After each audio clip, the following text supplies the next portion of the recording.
Hello दोस्तों, finally कल Allahabad high court group C का एग्ज़ाम हो चुका है और कल मैंने पेपर का एनालिसिस दिया था कि पेपर का लेवल कैसा था। तो पेपर का लेवल मॉडरेट लेवल का आपका पेपर था, ठीक है। मॉडरेट लेवल हिंदी थोड़ी आसान थी, जीएस काफ़ी मतलब ठीक ठाक क्वेश्चन थे जीएस के, मैथ में भी काफ़ी कैलकुलेटिव क्वेश्चन थे, मतलब हो सकते थे लेकिन थोड़े कैलकुलेटिव थे। इंग्लिश भी थोड़ी मतलब ज़्यादा टफ नहीं थी, इंग्लिश मॉडरेट लेवल की थी। ओवरऑल एग्ज़ाम आपका मॉडरेट लेवल का था। तो इस बेस पर मैं कट ऑफ एनालिसिस करके आपको बता रहा हूँ एक्सपेक्टेड कट ऑफ कितनी जा सकती है ना। और मेरा स्कोर कितना है मैं आपको बता देता हूँ पहले अपना स्कोर। मैं जो आपको पता होगा कि मैं जॉब करता हूँ रेलवे में, इसलिए समय नहीं मिल पाता और ये मैंने मतलब इसकी मैंने तैयारी नहीं की थी एग्ज़ाम की।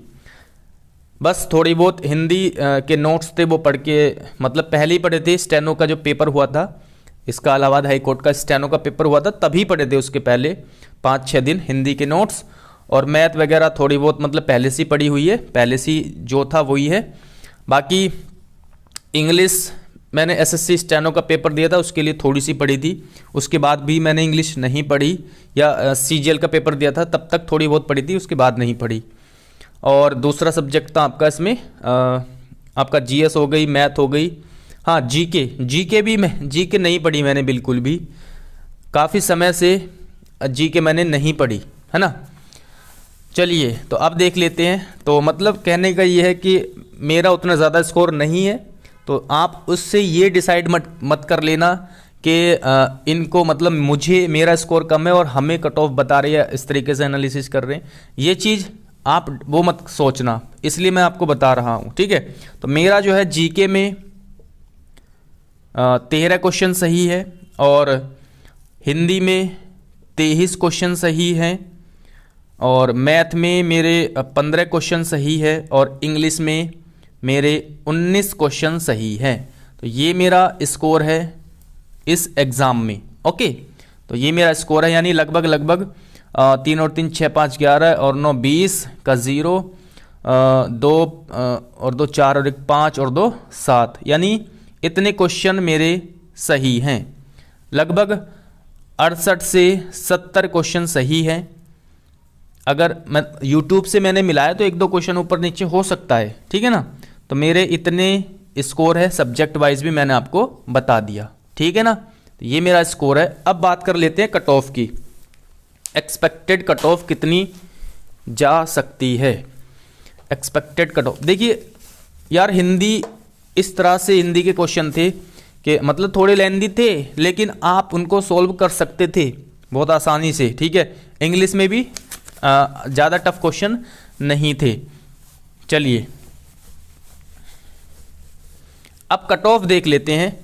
कट ऑफ है ना, कट ऑफ की बात करें तो भैया अनरिजर्व कैटेगरी में अगर आपके 75 के आसपास क्वेश्चन हैं और उसमें ±3 ऊपर नीचे हो सकता है, प्री की कट ऑफ है ना, मतलब स्किल टेस्ट के लिए, टाइपिंग के लिए, तो इतने में चांस है कि आपका नंबर आ जाए। ओबीसी में ओबीसी की भी लगभग इतनी ही जाएगी, तो इसको मैं 74 कर लेता हूँ, ±3 कर लेते हैं। और एससी कैटेगरी में लगभग 65 के आसपास और ±2 कर लीजिए यहाँ पर। एसटी में जो है लगभग 40 से 50 के बीच में कट ऑफ रहने का अनुमान है। और ईडब्ल्यूएस कैटेगरी में लगभग 65 के आसपास और ±5 तक जा सकती है। तो इतने अगर आपके मार्क्स है तो आप टाइपिंग की तैयारी कर सकते हो यार। इससे भी कम या थोड़े बहुत इससे भी कम है तो भी आप कर सकते हो, ठीक है। एक्सपेक्टेड कट ऑफ है तो आप अपने स्किल टेस्ट के मतलब प्रिपेयर करके रखो। जैसे अगर 70 नंबर भी हैं आपके जनरल में, मतलब आप मिनिमम लेके चलो। जैसे यहाँ पर 75 है तो 3 कम करके 72 तक भी है, 70-72, तो भी आप स्किल टेस्ट की तैयारी मतलब तैयार करके रखिए अपना स्किल टेस्ट। यहाँ पर भी 70 के आसपास है ना, जैसे यहाँ पर 62-63 के आसपास कम से कम इतने हैं, तो आप है ना यहाँ पर 40 के आसपास, यहाँ पर 60-62 के आसपास, अगर कम से कम इतने मार्क्स है तो आप स्किल को तैयार करके रखें, है ना। रिजल्ट जो है लगभग आपका 2 महीने में रिजल्ट आ जाएगा, जहाँ तक है जनवरी में नहीं, फरवरी में तो आ ही जाएगा रिजल्ट, है ना, या जनवरी के लास्ट में या फरवरी के स्टार्टिंग में, और फरवरी में ही आपकी टाइपिंग हो जाएगी, है ना, क्योंकि एनटीए बहुत फास्ट कराता है। और सुनने में ये भी आया कि फरवरी में ही टाइपिंग होगी, जनवरी में बहुत मुश्किल पड़ेगा। तो आप 2 महीने का समय मान के चले और अपनी तैयारी को 2 महीने के हिसाब से कंप्लीट करना है। बाकी और इसमें क्या चीज़ है ना, कट ऑफ मैंने आपको बता ही दी है। तो ये थी एक्सपेक्टेड कट ऑफ इस एग्ज़ाम के लिए।